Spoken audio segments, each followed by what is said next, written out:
Have you ever been in a conversation with someone new and they inevitably start asking you to tell them about yourself? So what do we naturally do in those moments? We draw from our past or our future.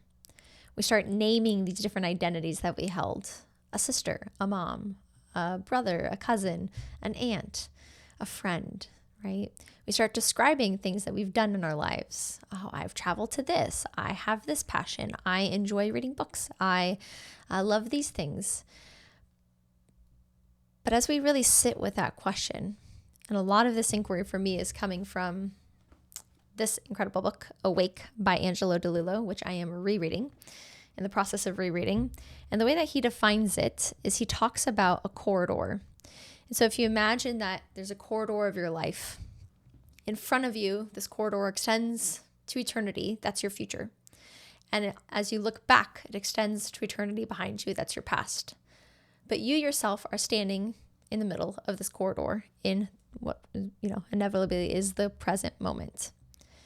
And so if you think about who am I in this moment, with no facts, with no beliefs, with no attachment to any identities, because the more you really sit with this, the more you recognize, wow, everything I'm grasping to define myself is actually a past belief for the most part, or it's an aspiration towards the future, but it's not actually the essence of who I am in this moment.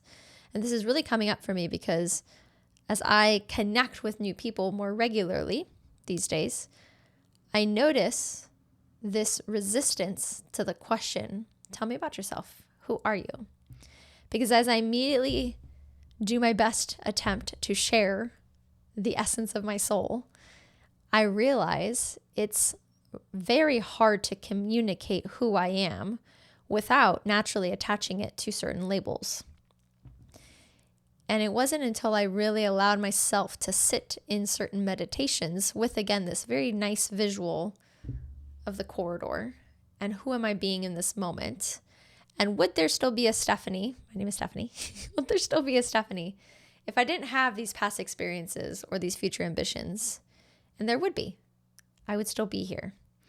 And so it's kind of the time till eternal question of who are you? Who am I? If you're someone who's seeking the path of awakening or you're in this journey, you're going to come upon that question posed often by different teachers.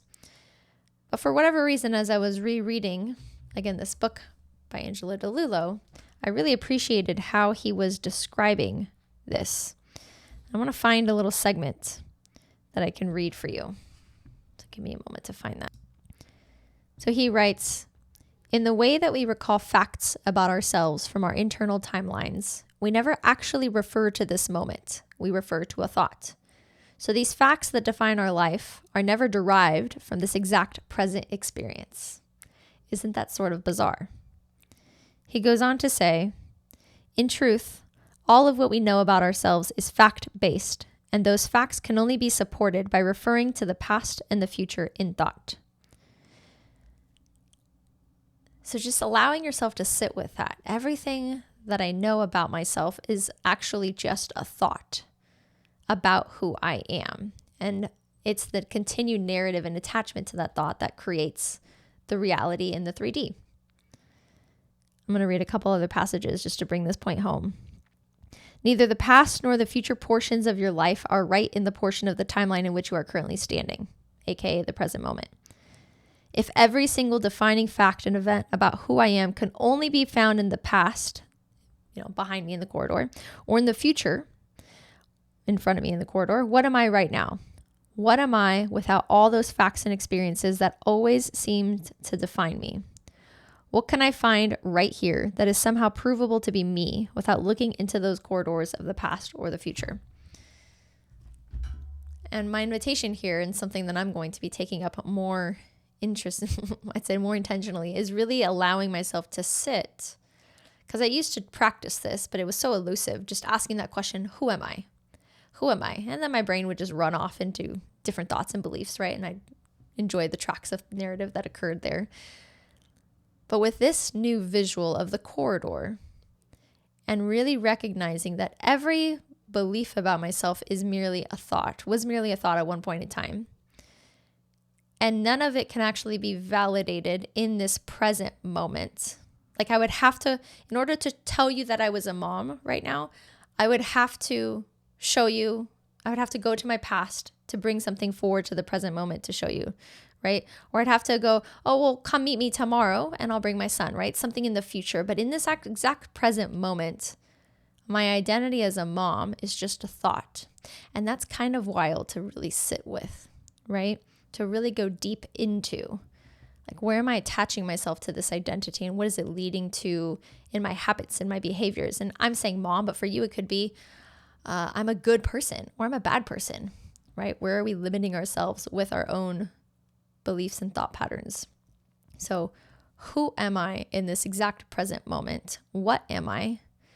And I also believe that's where there's a lot of power in this concept of just, using a mantra like I am. And then the power that lies in the words that go after that. I am brave. I am courageous. I am kind. But again, these are all just labels. These are all just words. But the energy force I've been sensing much more into in my meditations of just sitting with I am. And when I sit with that word, it's so funny because what emerges for me is it's like the actual word of am. It's like this magical, mystical presence that anything that comes after that is reality because it's me creating that reality. So really recognizing, and I'm being much more mindful with my own language recently, instead of saying I am, bad at this particular thing, I go, oh, I have behaviors of pattern that might show that I haven't been really successful at that. So just really being aware of what comes after the word am, I am, and where are you identifying yourself in those things. But then more than that, it's a gift to create stillness, to sit with those words. I am, whether you use it as a mantra, whether you just sit with it, and then going deeper.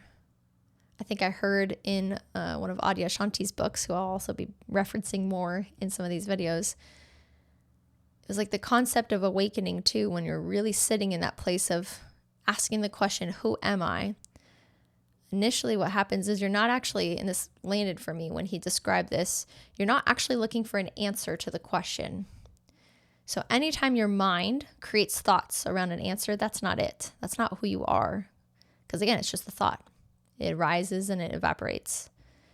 But instead, the true awakening is when you ask the question and the questioner evaporates. There is no more questioner. You're just sensing into truth, into that vastness.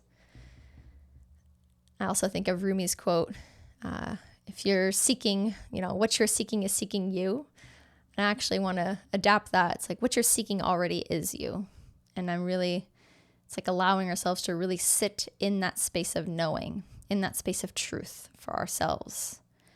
And whatever emerges, but this deep letting go, this deep surrender into I am, into who am I, what am I? And again, anytime thoughts arise, that's not it, it's just a thought. Allowing that to be and seeking deeper, deeper, deeper until, I love in Angela's book, he also says, until you get to the point essentially where the corridor, it's like a hole gets blown up into the corridor. And you stick your head out of the corridor of illusion of a time, right? There's no more past, present, future. And you actually see the vastness and the intimacy of that vastness. That is oneness. That is truth. And so here's to our collective journey of slowing down, of meditating, of asking these deep questions. And hopefully this was a little bit helpful, as it was for myself, of a new way, a new perspective that he presences in his book, Awake, to ask these questions. What am I? Who am I? And then really to meditate on the truth and the power of I am. I look forward to hearing your feedback. Anything also that you want to share.